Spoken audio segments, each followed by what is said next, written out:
60 personas asesinadas el primer día del año. ¿Y cuántas personas fueron asesinadas en cifras preliminares en todo el 2023? Humberto Payet, buenos días. Hola, Sofía. Hola, Lu. Muy feliz. Hola, 2024. Esperemos que esté un poquito más intenso que el 2023, pero ya sin se nos duda va a estar. Ya se nos va a salir el corazón, pero para eso estamos acá, ¿no? Murieron, de acuerdo con el compendio estadístico que se integra todos los días y que es el menos confiable del que se acumula en México, 26,301 personas. 26,301 personas fueron asesinadas en el país, en su mayoría con armas de fuego de alto calibre, de acuerdo con el reporte diario que hace pública la Secretaría de Seguridad Ciudadana Federal, y esto significa que murieron 619 personas menos con respecto del 2022, cuando el reporte, repito, el menos confiable es uno que se cierra a las 8 de la noche, que excluye a las personas que fueron asesinadas después de esa hora, que fueron localizados sus cadáveres después de esa hora, que no considera a las personas evidentemente que están desaparecidas. Para que haya un asesinato se requiere de un cadáver, esto lo sabemos de toda la vida, y que por distintas deficiencias no son consideradas. Entonces, 619 personas menos que las asesinadas en 2022, cuando se cerró el registro en 26,920. Eso de entrada es una buena noticia, que hayan sido asesinadas 619 personas. Puede parecer que son pocas, muy pocas, las personas que murieron menos en comparación con el año anterior, pero aún así serían un poco menos de 2 al día, ¿no? Una cosa así, son muy pocas, sí, pero son 2 personas menos. Y esa es una buena noticia. Lo que no es una buena noticia, Sofi, es de que el último año de la presidencia de Andrés Manuel López Obrador es otro año que tendrá más de 30,000 ejecuciones, ya cuando estamos viendo el conjunto de estadísticas que tenemos disponibles. Tenemos que el Secretariado Ejecutivo, que ya tiene su cierre de noviembre, dijo que juntando los homicidios dolosos y los feminicidios, tenemos de homicidios dolosos a noviembre 27,354. Y que tenemos 787 feminicidios. Y que durante el mes de diciembre fueron 2,051 homicidios. De tal manera que cerramos ya con datos oficiales de 2 sistemas estadísticos distintos, pero a final de cuentas oficiales, 30,196 víctimas de homicidio, y podemos decir ya oficialmente, Sofía, Lu, que ninguno de los años gobernados por Andrés Manuel López Obrador pudo bajar de menos de 30,000 asesinatos en un solo año. ¿Esto es mucho o es poco? Siempre hay que tomar una referencia. El último año, el primer año completo que tiene en su registro el Secretariado Ejecutivo con una nueva metodología es 2015, el primer año disponible. En ese año tuvimos 18,312.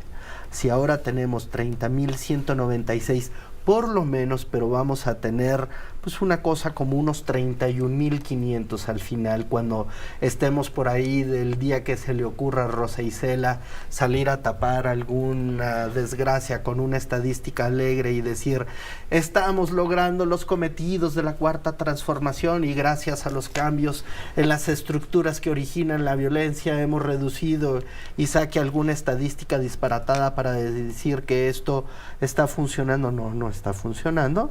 Bueno, en el 2015 teníamos 18,312, y en ese momento en que salga desde Palacio Nacional a darse una supuesta buena noticia con respecto de lo que pasó en 2023, vamos a tener más de 30,000 víctimas fatales de homicidio, además en un 2024 que se inaugura con un plagio de 31 migrantes en un solo caso, en un autobús, con un modus operandi que lo dicen los activistas, lo dicen los reporteros, se repite constantemente en esa zona. Todo el tiempo. Lo que pasa con casos como que hizo algún ruido, lo habíamos conocido por los límites de Nuevo León y San Luis Potosí, porque en Matehuala, que es una zona caliente de plagio de migrantes de donde operan los alemán que trabajan en esa región con el tema de migrantes, pero que están incluso en cadena. Es algo que hemos documentado. A mí me tocó hacer una pieza de cómo se suben a los camiones y los graban para irle mandando los testigos en video a cómplices, guardias nacionales, militares, de cómo están trabajando ya desde la Ciudad de México, en este caso el Cártel del Golfo, que sube a los camiones de la central camionera de la Ciudad de México y lleva a las personas contadas ya desde aquí, cómo me crucé la frontera y que por persona, ya en el lado de Reynosa, por persona son $3,000, así sea para que tú te entregues con el policía migratorio de Estados Unidos, así sea solo para eso, son $3,000 por persona. Esto tiene rato ocurriendo. Los migrantes, cuando hablas con ellos, te dicen que hay casos activos de secuestro, pero no los denuncian porque lo que los migrantes no quieren hacer es involucrarse con ninguna autoridad mexicana, porque a todas las dan por corruptas, municipales, estatales o federales, y solo empeoran en la perspectiva de ellos su situación cuando denuncian.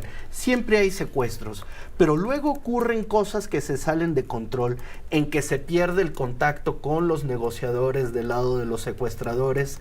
Luego ocurre que hay una cosa así de grande como que 31 personas salen del radar de todos, y entonces conocemos de estos casos. Pero permanentemente la delincuencia organizada está secuestrando. Apenas la semana veíamos en un caso verdaderamente anecdótico de nuestro paisaje natural, aquí en la Ciudad de México, en Viaducto, a la altura de la Nápoles, como un migrante que de verdad es cosa de tomarlo del azar, Sofi, porque es la gente que nosotros vemos todo el tiempo pidiendo dinero aquí en el Viaducto, a un muchacho que me decía, no, en el tren no, porque está la maña, porque está la mafia.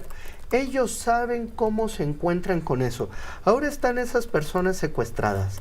Cuando a mí me tocó subirme hace unos meses al tren, había un secuestro activo en esa misma zona y yo les decía, por favor, denúncienlo. Y me decían, por favor, usted quédese con la boca cerrada, porque a nosotros se nos descompone la negociación.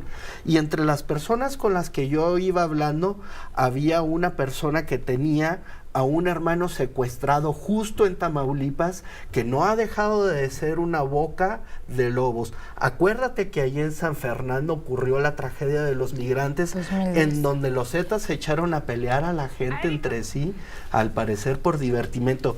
Sobrevivió un guatemalteco para contar la violencia, la hazaña, la estupidez, la locura de la violencia mexicana en contra de los migrantes.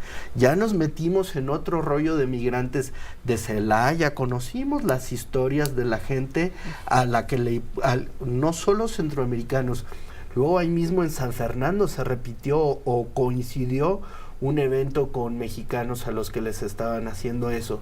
O sea, Tamaulipas no deja de ser eso.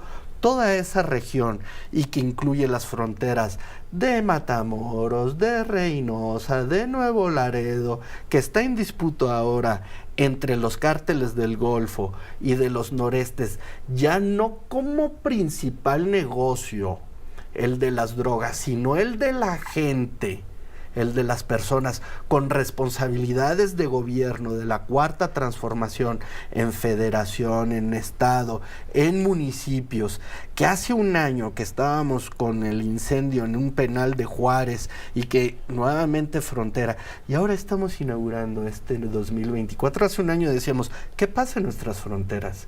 Una cárcel estaba quemada y estaban muriéndose un montón de personas allá.